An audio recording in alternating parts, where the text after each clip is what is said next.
Et bonjour à tous et bienvenue sur Vision Crypto en ce 21 juillet 2024. Aujourd'hui, la map nous propose quelque chose de plutôt mitigé. On a à la fois du rouge, à la fois du vert. Donc, de toute façon, on va aller voir sur les marchés ce qu'il en est. On est plutôt dans une phase de stagnation. Donc, du coup, c'est un petit peu normal. Après, on a fait plutôt des belles performances ces derniers jours. Donc, de voir des petits retracements de 2, 3, 4%, ça va. C'est pas la mort. Voilà. Au niveau des volumes, on a énormément chuté en termes de volume, 18 milliards, 9 milliards. Après, nous sommes en week-end et donc les institutionnels ne sont pas là. Donc, c'est plutôt normal. Allez, on va voir un petit peu ce qui se passe sur notre ami BTC. Donc notre ami BTC, on se bataille toujours dans cette zone. Alors, à chaque fois, ça s'enlève. Le volume profile, le voilà. Donc on se bataille avec quoi? Avec le POC. Allez voir les anciennes quotidiennes, j'arrête pas de le dire actuellement. Donc plusieurs confluences, on est dans la RSZ short toujours. Et en plus, on se bataille avec le POC, le POC, ou qui sert souvent de résistance pardon, ou de support. Donc on voit ici par exemple, hein, on se sert totalement de résistance et on est rejeté en bas. Ici résistance, on est rejeté. Ici support, on a rebondi. Support, support, voilà. Bref, en tout cas, on est dedans. Donc on est dans une très belle zone où il ne faut surtout rien faire. Donc ni prendre un short, ni prendre un long. Parce que si tout le monde short, eh bien, on va faire un short squeeze. Donc on va partir à la hausse pour liquider un maximum de personnes. Si jamais tout le monde long, eh bien, on va faire l'inverse. Donc voilà, moi je garde toujours ma confiance comme quoi on peut totalement descendre. Je reste toujours dans ce biais-là pour le moment, jusqu'à que de toute façon, si vous voulez, il y a des scénarios, et à partir du moment où on a un scénario, le scénario reste valable jusqu'à une invalidation. Et comme je l'ai dit, moi, mon invalidation, c'est de casser ces plus hauts. On casse les plus hauts et on consolide au-dessus. Ça sera une vraie invalidation, et donc le scénario de venir plus bas, chercher ce gap CME, et rechercher en plus la RSZ longue, aura beaucoup moins de chances et beaucoup moins de probabilité de se faire. Donc pour le moment, mon scénario n'est pas invalidé tant que nous n'avons pas été chassés ces plus hauts ici. Voilà.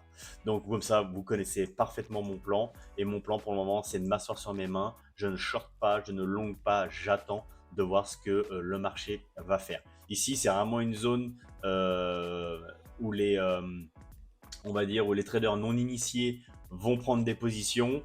Donc, ils vont se faire liquider et après, le marché donc, va prendre une décision. Mais pour le moment, généralement, les traders professionnels, même si je ne me considère pas du tout comme un trader professionnel, mais les traders professionnels, eux, ne font rien. Donc, du coup, j'essaye de les suivre au maximum et donc je ne vais rien faire. Voilà. Voilà un petit peu pour BTC. Vous connaissez mon plan. Il ne bouge pas trop pour le moment. De toute façon, le marché, là, il n'y a trop rien qui se passe. Donc, on attend.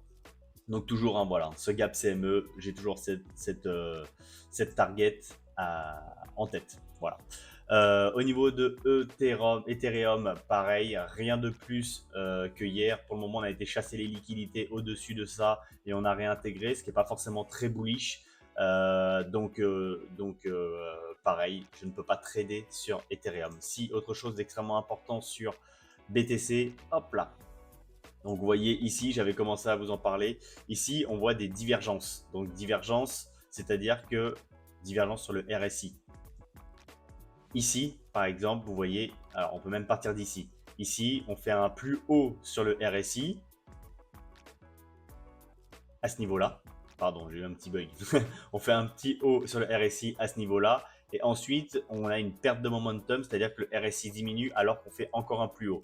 Et vous voyez, il y a une grosse divergence ici encore une fois. Là, ici, on fait un plus haut encore une fois et le RSI est plus bas. Donc si vous voulez, regardez, je vais vous le matérialiser pour que vous puissiez bien voir. Droite de tendance, de toute façon, ici, on baisse. Et ici, on monte. Voilà. Et là, donc, du coup, ce qu'on appelle une divergence. Donc, c'est-à-dire, c'est une perte de momentum. Et là, vous voyez actuellement, malgré que ici, effectivement, là, on est repassé au-dessus. Donc là, c'est OK. Mais là, on voit très parfaitement que là, c'est exactement le même principe. On a encore une divergence. Hop, on voit parfaitement ici, plus bas, ici, plus haut. Voilà. Donc ça, c'est les divergences dans ce qu'ils peuvent annoncer. Donc c'est une perte de momentum et ce qu'ils peuvent annoncer une chute. Donc c'est pour ça que pour le moment, moi, je pense toujours que mon scénario est validé et qu'on peut vraiment aller chercher plus bas. Maintenant, à voir si le marché va me donner raison. Autre chose, hein, bon là pour le moment c'est bloqué parce que c'est le week-end, hein, donc ça ne bouge pas. Mais c'est pareil, hein, on a quand même réintégré ici le Dixie. Donc ça, j'aurais bien voulu qu'on fasse juste un pullback et qu'on continue une chute. Bon, pour le moment, on a réintégré. On reste toujours baissier. On n'a pas été breaké les anciens plus hauts. Mais voilà, j'aimerais vraiment qu'on continue une continuation baissière euh, pour, euh, pour que BTC explose à la hausse. Mais si jamais on fait un petit pullback ici et qu'on continue ici à monter, bah, ça validera totalement le scénario que BTC va chuter. Hein. Pour ceux qui me suivent vraiment les quotidiennes, vous savez très bien qu'il y a cette corrélation. Allez voir les anciennes quotidiennes et vous comprendrez pour les nouveaux.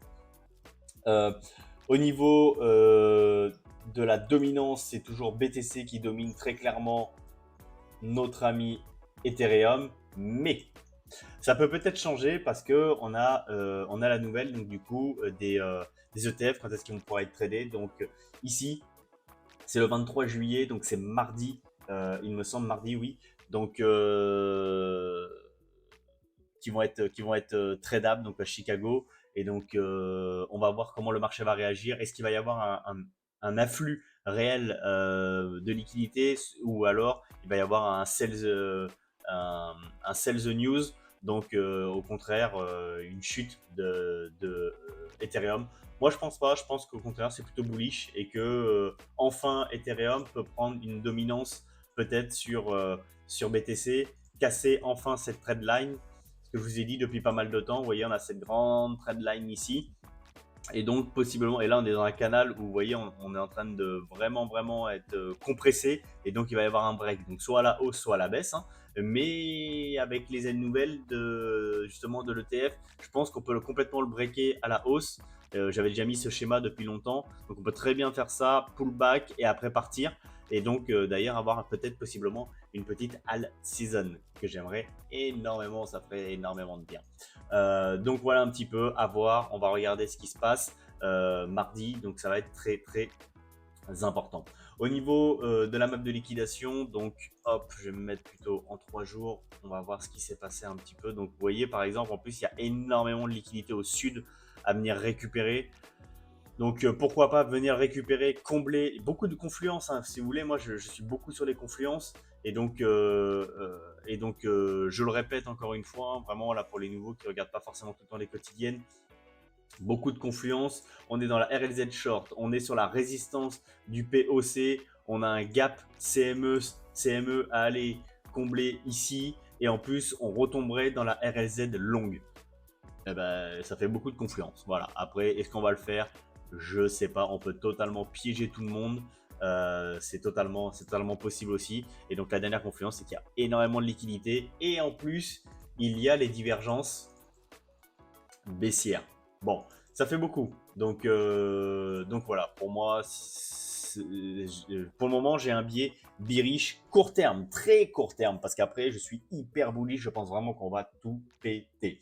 Donc voilà un petit peu au niveau des liquidations et voilà au niveau de la nouvelle. Donc il n'y a trop rien de plus à vous dire. Si je vous avais dit hein, à l'Efium qu'il fallait recharger, voilà.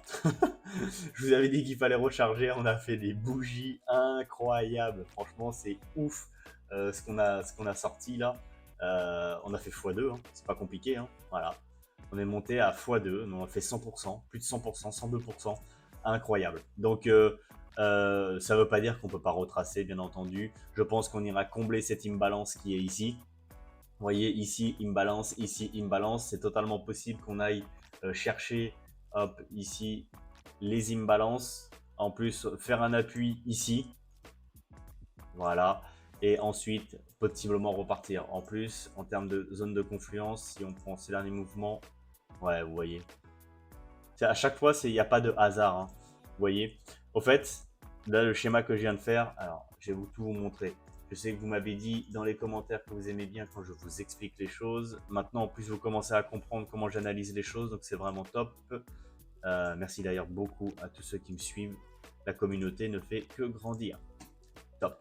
Voilà, donc vous voyez, on peut totalement retracer. Ici, on va combler les imbalances. Ici, on va combler les imbalances. Ici, on vient s'appuyer ici sur ce support-là.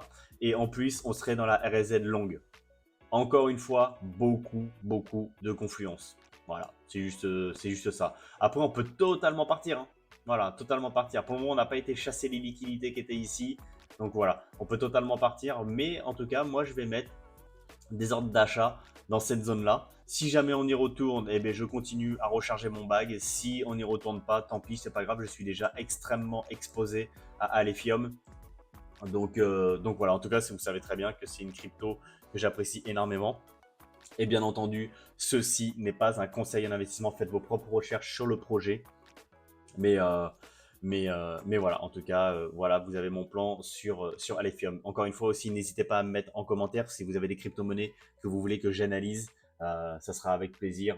Même dans les petites quotidiennes, comme ça, je peux très bien les prendre, les analyser ou faire carrément un dossier spécifique dessus vos crypto-monnaies. Ça sera avec plaisir. Voilà, c'était tout pour cette quotidienne. Trop rien à dire, c'est plutôt calme pour le moment. Faites attention quand même parce que vous savez très bien que le dimanche, parfois il peut y avoir des mouvements un petit peu frimonis si vous voulez, c'est-à-dire des mouvements qui peuvent vraiment, on peut faire un gros up puis un gros down ou un gros down puis un gros up. Bref, il peut y avoir des mouvements assez impulsifs. Donc faites attention et si j'étais vous, pour les personnes qui tradent, bah, attendez, voilà. Vous conservez votre plan et surtout ne succombez pas à l'impatience. Voilà, c'est toujours les impatients qui payent les patients. N'oubliez pas ça. Merci beaucoup. N'hésitez pas encore une fois à vous abonner, à mettre des commentaires et à liker, partager ces vidéos. Ça me fait extrêmement plaisir et surtout, c'est complètement gratuit. La communauté ne fait que grossir, donc ça me fait vraiment plaisir. Je vous souhaite un très bon dimanche et puis surtout, comme d'habitude, restez curieux. Ciao.